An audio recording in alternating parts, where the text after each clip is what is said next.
శ్రీ గురుభ్యో నమః. హరి ఓం. సిద్ధపురుషుల ఆత్మలు ఎక్కడ ఉంటాయి? చనిపోయిన మనిషి భౌతిక శరీరం నశించిపోతుంది. ఆత్మ శాశ్వతమైనప్పటికీ ఎవరికీ కనిపించదు. వేరే జన్మ పొందే శరీరంలో ఆ ఆత్మ ప్రవేశిస్తుంది. అయితే కొన్ని ఆత్మలకు జన్మలుండవు. వారి ఆత్మ నాశనము లేనిది. ఆ మరుజన్మ లేని ఆత్మలే సిద్ధ పురుషుల మరియు గురువుల ఆత్మలు. అవి కేవలం అనుభూతికి మాత్రమే స్పందిస్తాయి. అయితే ఈ ఆత్మలు ఏదో ఒక రూపంలో గురు పరంపరగా శోభిల్లుతున్న శంభల అనే గ్రామంలో ఉంటూ మన ఆర్తిని ఆసక్తిగా వింటూ మనకు బదులిస్తాయి. ప్రపంచమున జరగబోవు అనేక తీవ్ర దుర్ఘటనలు తమ దివ్య శక్తిచే నివారించి జీవులకు వీరు అక్కడి నుండే కాపాడుతున్నారు. మానవులకు జరిగిన దుర్ఘటనలే కానీ నివారింపబడిన దుర్ఘటనలు తెలుసుకొన వీలు లేదు. కావున వీరి ఉనికి మానవులకు తెలియదు. తమ సంకల్ప స్ఫూర్తిని మానవాళి మేధస్సు అందించి మానవజాతి కష్టములను నివారించుటకు, పురోగతిని ప్రోత్సహించుటకు వీరు కంకణ భక్తులు. అందుకే వీరు వేర్వేరు రూపాల్లో గురు పరంపరను కొనసాగిస్తారు. సిద్ధపురుషులు పరంపరను గోబి ఎడారియందు నిహితమైయున్న శంభల అను గ్రామము నివాస కేంద్రము. హిమాలయాలను యందు అగోచరముగా కైలాస పర్వతమునకు ఉత్తరముఖముగా ఉన్న గుహల్లో గల ఈ గ్రామం సిద్ధపురుషుల ఆవాసం. ఇక్కడి నుండే వారు మనల్ని అనుగ్రహిస్తారు. ఇది గోప్యమైన ప్రదేశం కనుక దీని గోపి అని అనేవారు. అదే కాలక్రమణ గోబిగా రూపాంతరం చెందింది. తొలుత భూమికి ప్రభువైన సనత్కుమార ప్రజ్ఞ శ్యామల బాలుని రూపంలో మార్కండేయునికి ఆ ప్రదేశం నుండే దర్శన మొసగాడు. భూభాగమంతా జలమయమై ఉండగా ఆ ప్రదేశం తొలుత శ్యామ బాలయ్యని పిదప శంభల అను పేరు సంతరించుకుంది. ఇక్కడ నివసించువారు నిత్య యవ్వనులుగా శాశ్వతంగా ఉంటారట. సిద్ధ పురుషుల కొలువైయుండి మానవుల పిలుపునకు ప్రతిష్ఠిస్తున్న ఈ కేంద్రము భూమికి హృదయము లాంటిది. వారే లోకహితము కోరి శరీరధారులై అప్పుడప్పుడు గురు రూపంలో అవతరించి తమ దివ్య ప్రణాళికను నిర్వర్తిస్తుంటారు. ఈ శంభల అను ప్రదేశం ఉన్నదా? అసలుందా లేదా శంభల? లేక కేవలం ఆధ్యాత్మికవాదుల ఊహాజనిత ప్రచారమా అని నిర్ధారించుకోవడానికి ఎన్నో పరిశోధనలు జరిగాయి. ఎంతోమంది ఈ సాహస ప్రక్రియలో తమ ప్రాణాలు పణంగా పెట్టి పరిశోధనలు చేసిరి. అట్టి వారిలో రష్యా దేశస్థులున్నారు.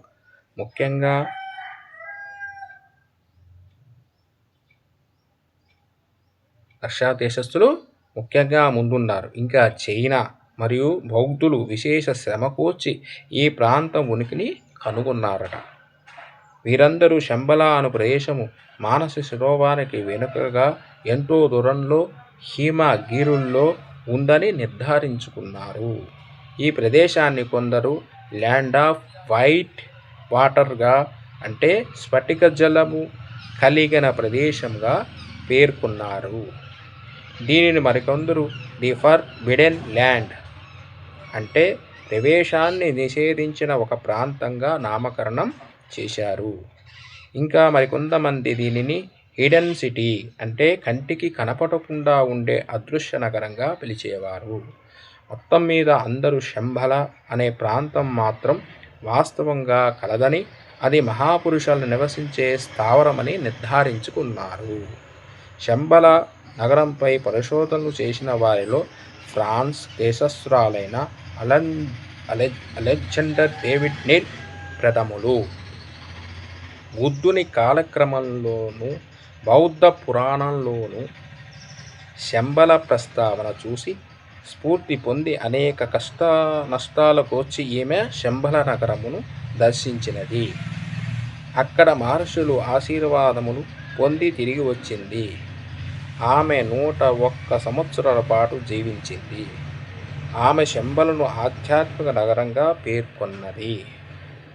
కలికాలం అనంతరము సత్యయుగము శంబల నుండే ప్రారంభమగునని, అక్కడే శ్రీ మహావిష్ణువు అవతారమైన కల్కి ఉద్భవిస్తాడని పేర్కొన్నది. అటుపై చైనా దేశస్థుడైన లామోసిన్ కూడా శంబలను సందర్శించారు. ఇది శివుడు ప్రభువుగానున్న రాజ్యమని వివరించాడు. ఇతడు శంబల్లో వర్షాకాలం తప్ప మరో కాలం ఉండదని, అక్కడ ఎప్పుడూ వర్షం కురుస్తూ చల్లగా ఉంటుందని తెలిపాడు. సుమారు ఇది 60 లక్షల సంవత్సరాల కిందట నుండే కలదని అన్నారు. భూమికి స్వర్గానికి శంబల వంతెన వంటిదని పేర్కొన్నాడు. ఈ విషయాన్ని భూలోక వాసులకు అవగాహన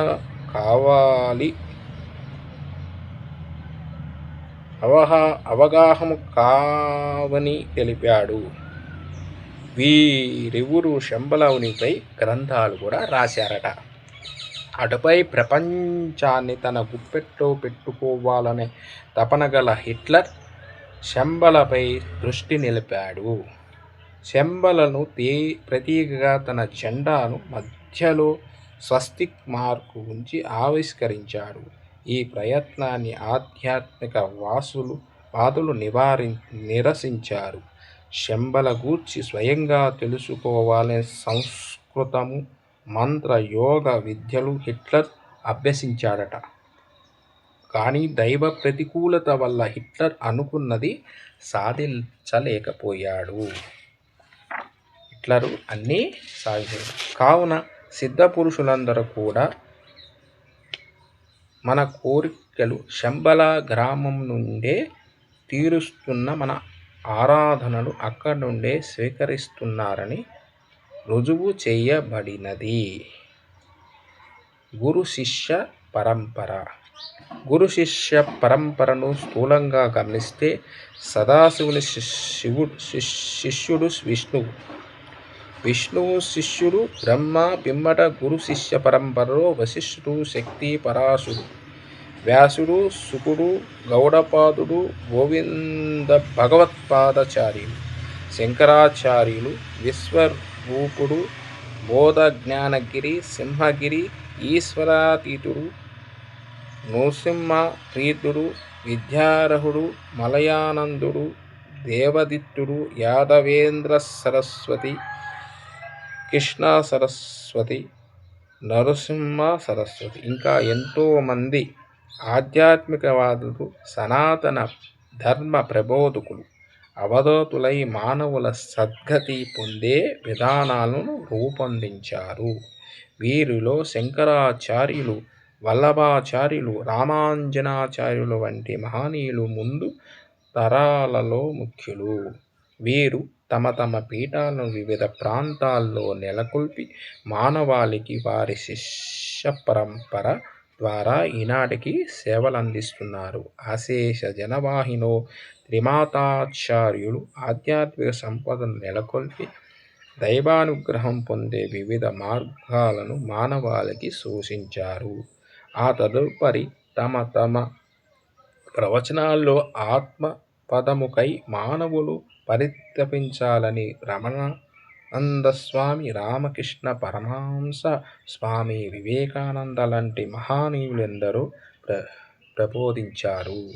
వేద కాలం నాటి ఈ గురు శిష్య వ్యవస్థ ఈనాటికి కూడా విరాజిల్లుతుంది. ఈ మహనీయులందరి చరణ స్ఫూర్తితో పరమ పావనమైన ప్రదేశమే నైమిషారణ్యము. గురువులకు శిష్యుల పట్ల, అశ్రుత పట్ల ప్రేమాభిమానాలతో పాటు బాధ్యత కూడా ఉంటుంది. హనుమంతుడు తన గురువుగా శ్రీరాముని భావించి వారిని సేవించి తరించాడు. హనుమంతుడు తన శిష్యునిగా భావించి అతనిపై వాత్సల్యాన్ని రాముడు కురిపించాడు.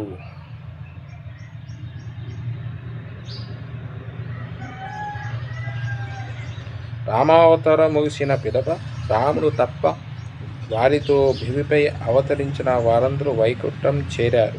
బ్రహ్మాది దేవతలందరూ రామును కలిసి వైకుంఠానికి రమ్మని ప్రార్థింపగా తన శిష్యుడైన హనుమ ఎడబాటు భరించలేనని, అందుకే తన వైకుంఠగమనము వాయిదా పడుతుందని తెలిపాడు. చివరికి ప్రత్యేక తప్పనిసరి పరిస్థితి కల్పించి దేవతలు రామును వైకుంఠానికి తోడుకొని పోయారు. అలాగే రామకృష్ణ పరమహంస కూడా తన శిష్యుడైన వివేకానందుని ఎడబాటును భరించలేకపోయాడు. గురు శిష్యుల బంధం భ్రమర కిరీట న్యాయము వంటిది. సంపర్కము ద్వారా సంసారాన్ని అభివృద్ధి చేసుకోలేని భ్రమరం. శైశవ దశలోనే వేరే కిరీటాన్ని తెచ్చి దానికి తన విధానాలు నేర్పి మరో భ్రమరంగా తయారు చేస్తుంది. సన్యాసిత్వమును స్వీకరించిన గురువులందరూ శిష్యులను తమ పుత్రుని వలె భావించి ఈ విధంగా గురువుగా మలిచారు. నిస్సంశయం భజ గురుం అభీష్టం తే ప్రదాస్యతి. భజతో అనుభజ్యతేష భక్తం నేపేక్షతే నిజం. సంశయరహితుడైన గురువును భజింపుము, ఆయనే నీ కోరికలను తీర్చును. గురువును భజించు నిజభక్తుని గురువు కూడా సదా తలచుకునేయుండును. గురువు నిజభక్తును ఎన్నడూ ఉపేక్షించడు. ఇది సత్యం. ఓం శ్రీ గురుభ్యో నమః.